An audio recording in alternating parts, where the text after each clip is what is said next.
있어요. 누굴까요? 지금 남은 유일한 지역이 일산 서구입니다. 김현미 후보 모시겠습니다. 마지막 후보님만큼 같이 좀 해주세요.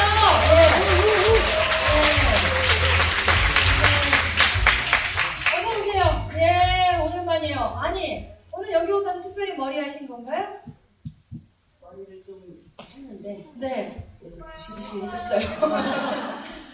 근데 후보들은 진짜 여자 후보들은 조금 더 외모에 그 시간 투여가 더 많이 돼서 그쵸? 후보여서도 그렇고요. 저는 이제 여성으로 사는 게 아주 불편한 것 중에 하나가 화장을 해야 된다는 거. 그렇죠. 아주 좀 싫은 것 중에 하나. 화장 안 하면 또 예의가 없다. 화장 안 하면 예의도 없지만 좀 보여줄 것도 없습니다. 네. 힘드시죠? 굉장히 힘들죠.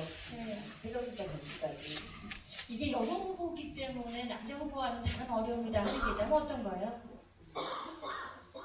저는 특별히 그런 건 잘 모르겠어요. 오래 해서 그런 것도 있고, 이게 이제 시간이 좀 많이 쓰여지고, 그러니까 체력은 확실히 좀 문제가 있고, 다행히 상대 후보도 여성이기 때문에 요즘 나온 것 같아요. 저는 남성 후보와 경쟁하는 여성 후보들은 그런 점에서 조금 일단 좀 건장해야 한다, 튼튼해야 한다 이런 게 하나 있을 것 같고, 또 남자 후보들 같은 경우에는 그 사모님들이 굉장히 활발하게 활동을 많이 하시잖아요. 그렇죠. 아바타가 있죠. 그런데 이제 여성 후보들의 남편들도 하기는 해요. 근데 그만큼 할지 이거에 대해서 조금 걱정이 되긴 합니다. 제가 오기 직전에 행사장을 한 군데 갔는데 거기에 심상정 후보의 남편과 유은혜 후보의 남편을 만나서 너무 반가웠어요. 셋이 진행 촬영을 봤습니다. 우리 남편도 보낼 걸 지금 그러고. 네. 그러면 사람들이 수신제가 시국평천한데 그 집에서 왜 남편의 적극적인 지지를 못 받는 거예요? 남편도 하죠. 저희 남편도 열심히 하는데 일단 셋이 한 자리에 있는 데를 보냈어야 되는데 저희 남편 다른 데 보내가지고 보냈다는 표현을 쓰는 것으로 확실한 후보네요. 대표 공약은 어떤 걸 지금? 근데 제가 이제 대표 공약을 얘기를 하면 대부분의 지역구에 출마하신 분들은 자기 동네 뭐 할까 이런 얘기를 많이 하셔요. 근데 저는 이제 큰 얘기를 합니다. 다니면서. 물론 대표 공약도 있고 그 지역 공약도 있을 거예요. 그러니까 말씀 드리셨겠지만 그 여성 친화적인 또 여성들하고 직결될 수 있는 공약은 어떤 걸 갖고 계신지, 여기에 또 여성 단체들이 주관한 것인 만큼 또 이런 기회가 아니면 후보들이요, 내 공약을 짤 때 여자들도 의식해야 돼 이렇게 몫을 지어주질 않아요. 이런 걸 자꾸 해버릇해야 거기도 뭔가 들고 나가야 되니까 챙겨야 된다. 그쵸? 원래 예전부터 어떤 애가 젖 먹어요? 우는 애가 젖 먹고, 요새는 콘서트를 여는 단체가 공약을 받아내죠.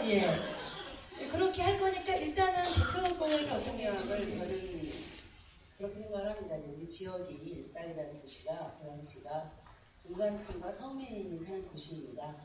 그래서 이 도시 안에 무슨 건물을 짓고 뭘 하고 이런 것도 굉장히 중요하다고 생각하는 사람이 있을 수 있겠지만, 저는 중산층과 서민 경제를 살리는 것이 이 지역 공약이다 생각합니다. 그래서 다들 앞에서 얘기하셨겠지만 이 정부 들어서가지고 중산층과 서민 경제가 굉장히 많이 어려워졌습니다. 그래서 제가 떨어지고 난 이후에 지역을 많이 이제 돌아다니면서 느끼는 게 뭐냐면, 우리 지역에 중소기업 하시는 분들, 소기업 하시는 분들은 굉장히 어렵다. 자영업 하시는 분들은 거의 지금 복불임경 상태로 좀 어렵다. 그래서 이 문제를 해결하는 것이 전국적 공약이기도 하지만 지역 공약이다. 저는 그렇게 생각합니다. 그래서 제가 다시 일을 하게 된다면은 재벌개혁하는 경제개혁부터 일단 하려고 합니다. 그렇게 해서 중소기업을 육성하는 얘기를 좀 하고, 재벌들이 지금 문어발식 확장을 하다 못해서 지금 재벌이 아니면 떡볶이 꼴찌도 못하는 지경이 되었는데, 이런 것들을 막아줘야 되고요.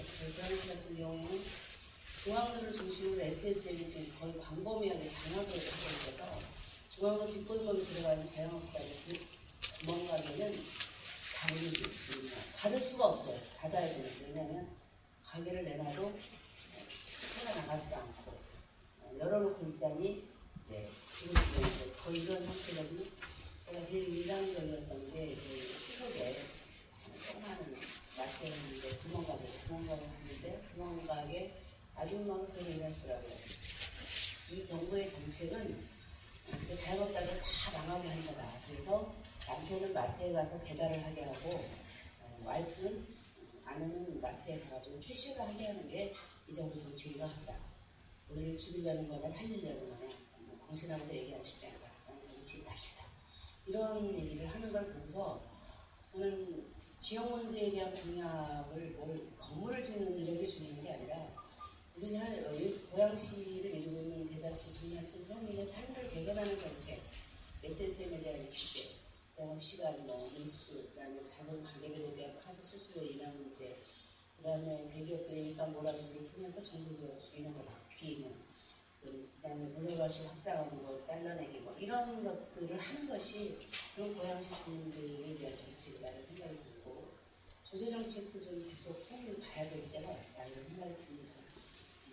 5년 동안 100조의 세금을 특권층에게 깎아줬는데 그 돈을 중산층 서민들에게 깎아줬으면 어떻게 됐을까 이런 생각도 하게 되고요. 그래서 제가 대권 나가는 건 아닌데 하다 보니까 대권 주자 공약 같아요. 그런데 사실 그거를 해야 하지 않나.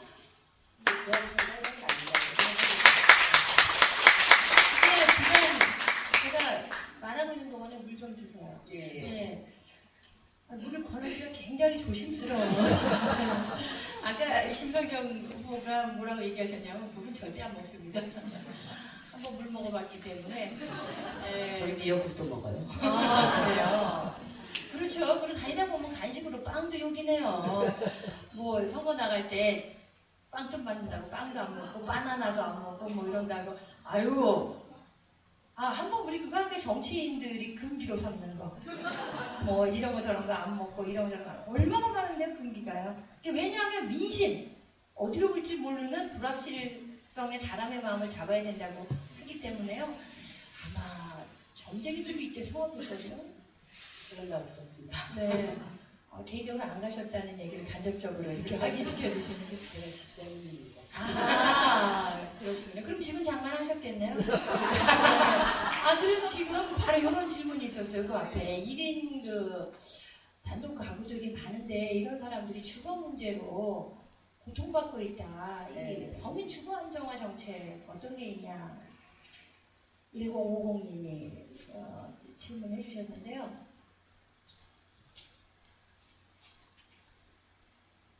지금 다니다 보면은 고양시 같은 경우에 미분양 아파트가 굉장히 많습니다.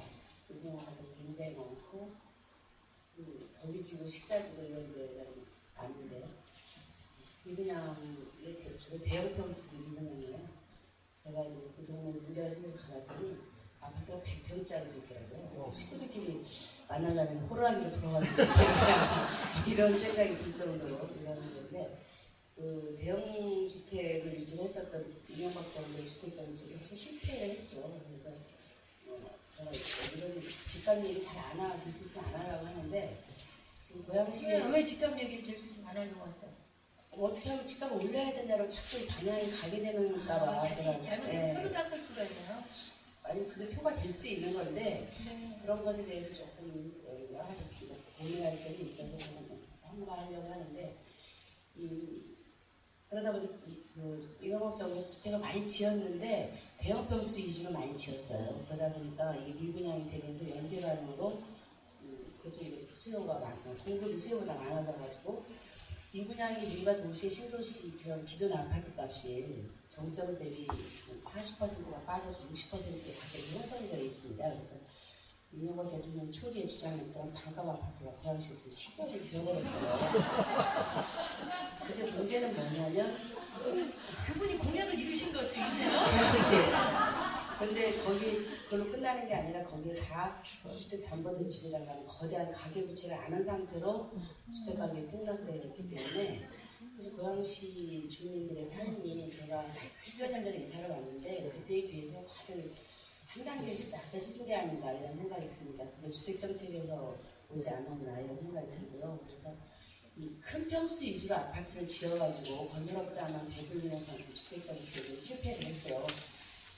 최근 들어서 뭐 1인 가구들이 많아졌잖아요. 작은 평수 아파트들을 많이 짓고 또 이제 1인 가구들을 위해서 임대 아파트를 좀 활성화시키고 이런 것들이 함께 가야 되지 않나 이런 생각이 들어요.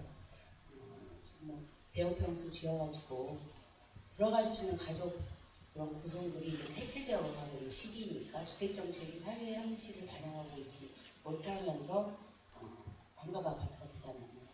근데 결국 임대 아파트 정책으로 가서 주거 안정화를 하시겠다. 그거 하고 지금 2년간 정도 들어가지고 아파트 단지를 개발할 때 소형평수 의무화 비율 자체를 폐지시켰잖아요. 근데 그런 것들 때문에 이제 더 이제 소형평수가 줄어들면서 1인 가구라든가 2인 가구 이런 사람들 주거 생활이 더 어려워지고 그러면서 이제 전세 가격이 폭등을 이루어지고 있지 않나 생각합니다. 네. 이게 지금 김영민 후보한테 나오는 질문은요.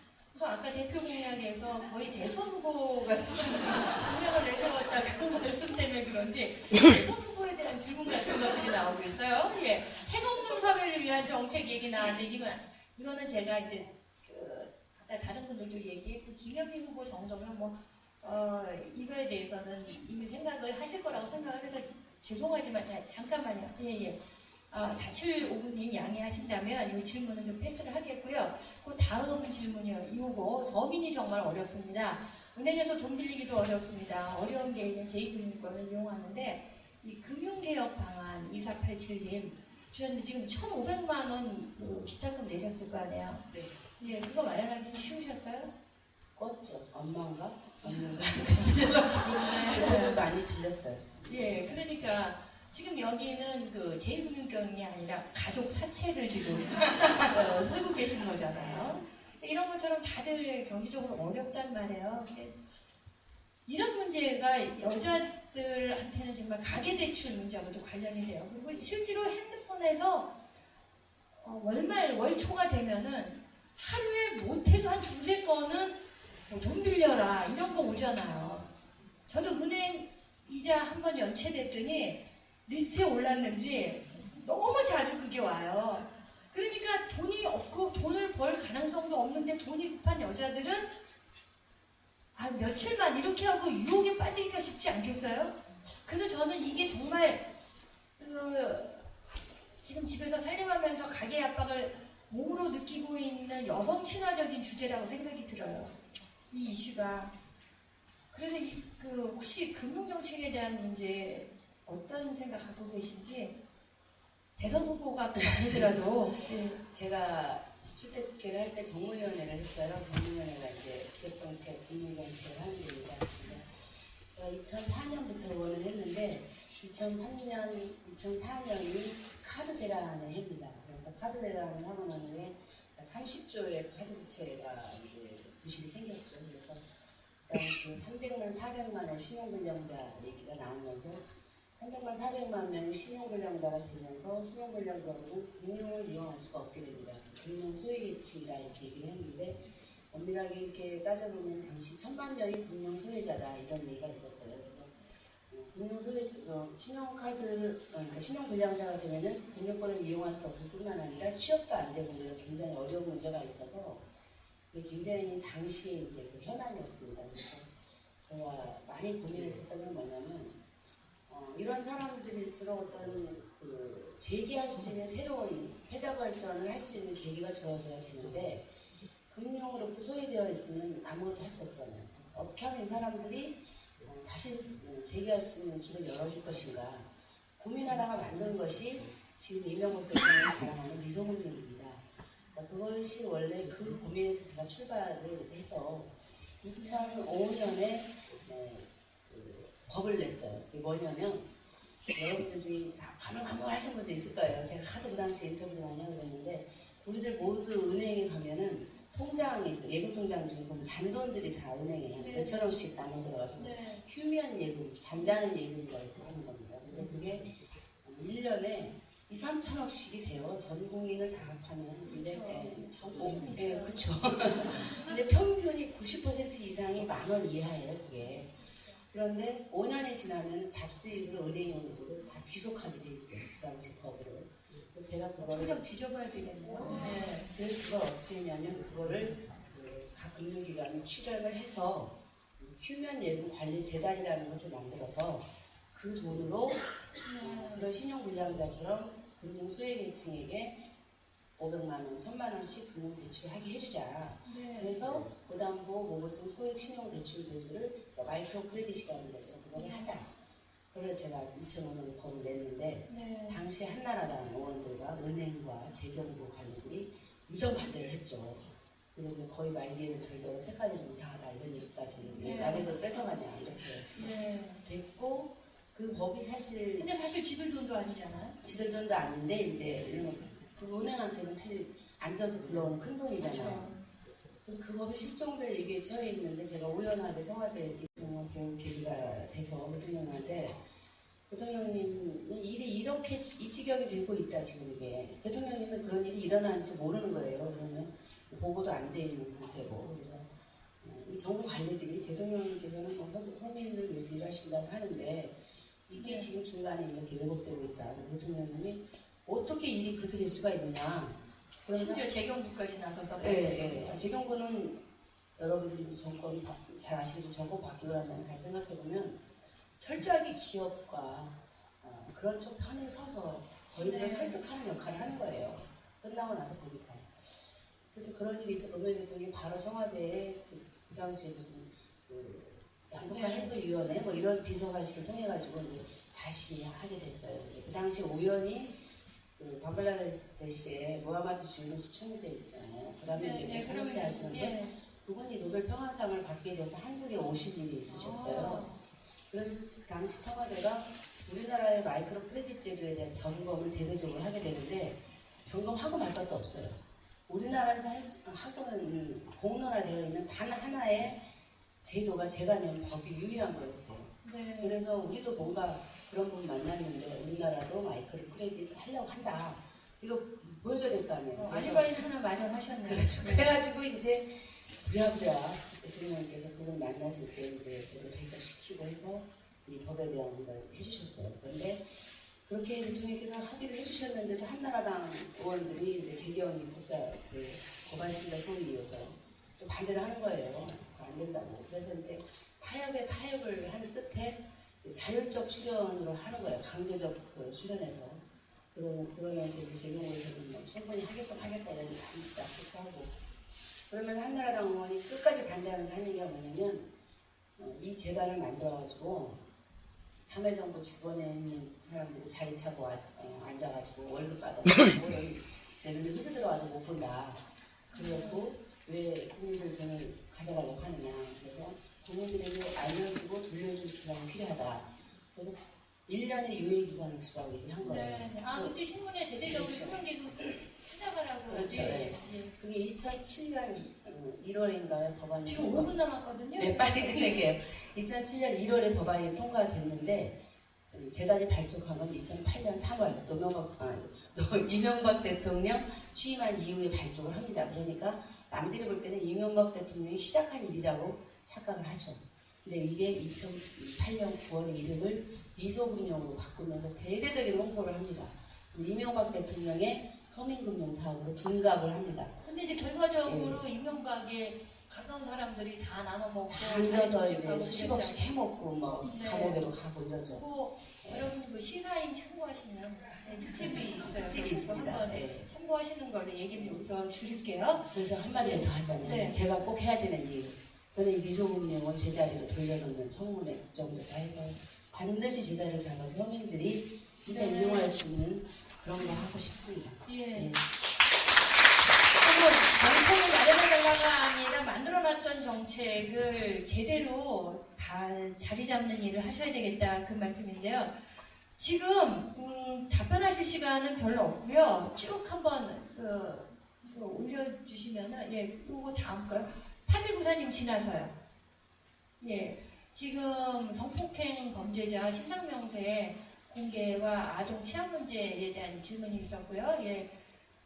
이호수사님이었고요. BBK 문제로 어려움 많이 겪으신 걸로 아는데 당선되면 이 BBK 문제도 청문회를 통해서 해결을 할 수 있을 것인가 하고 친구73님 물어보셨는데 제가 공천심사위원회에 들어갔을 때 이 질문을 똑같이 하시더라고요. 이렇게 어떻게 하실 거냐.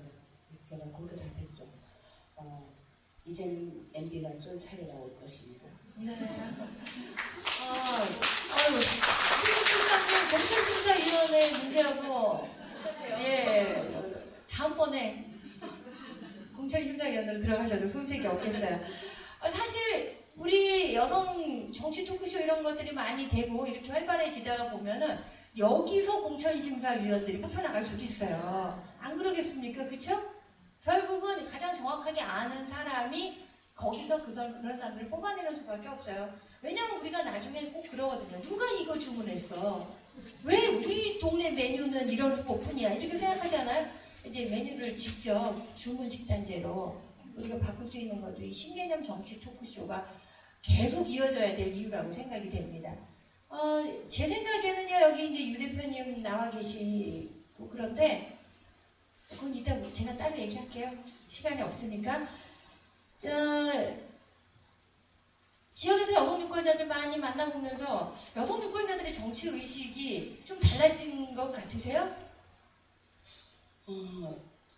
저는 이제 제가 여기서 정치 활동 여기서 할 때 옆 동네에 한명수 총리 계셨고요. 또 상대 후보도 이제 김영선 후보 그러다 보니까 여성 후보에 대한 특별한 그런 건 별로 없어요. 그리고 여성들 특히 고양시 특히 리스안 같은 경우에는 모든 무슨 단체 활동이나 이런 데 보면 여성들이 훨씬 많아요. 그렇기 때문에 저 후보가 여성이네 뭐 이런 거는 별로 없어요. 그리고 그래서 시의원도 많고요, 도의원도 많고 그래서 여성과 정치에 대한 거리감은 거의 못 느끼면서 활동하고 이제 여성 유권자들이 그 정치에 임하는 자세랄까요? 이런 선거철에 유권자들이 정치적인 의식 이런 것들의 수준은 좀 진보했다고 보시면 돼요. 네, 저는 그렇다고 봐요. 고양시에서 30, 40대 여성들 같은 경우는 뭐 대단하죠.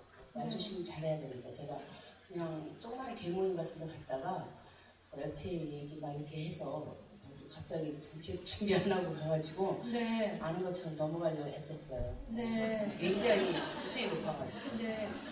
이제 주부들 간의 그 전문 분야가 확실하게 분화되고 있어요. 내가 뭐를 이용하냐 이런 거에 대해서요. 자, 그러면 이제 또 모두가 피해갈 수 없는 삼행시에 숙제 받으셨죠? 했습니다. 네. 자, 여러분 띄워주시죠. 시작. 본인이 정하신 거죠?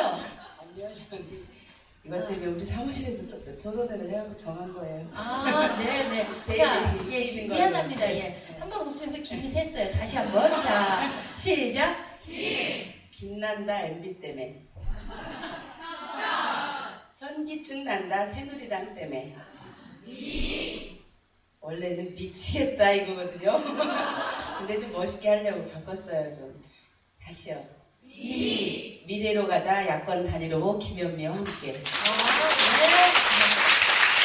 네, 감사합니다. 오늘 이 자리 우리 마지막 손님이셨어요. 이 자리에 와보시니까 어땠어요? 너무 따뜻하고요. 재밌네요. 네, 생각보다 딱 부드럽고 이렇게 바라보는 눈들을 보니까 좀 생각도 많이 하게 되고 좋습니다. 네. 많이 했으면 좋겠어요. 네, 고맙습니다. 네, 수고하셨습니다. 자, 이제 남은 건강이니까 잘 쉬시고요. 네, 무엇보다 건강하시고요. 네, 남편한테 더 열심히 하시라고. 예, 알겠습니다. 네. 고맙습니다. 예.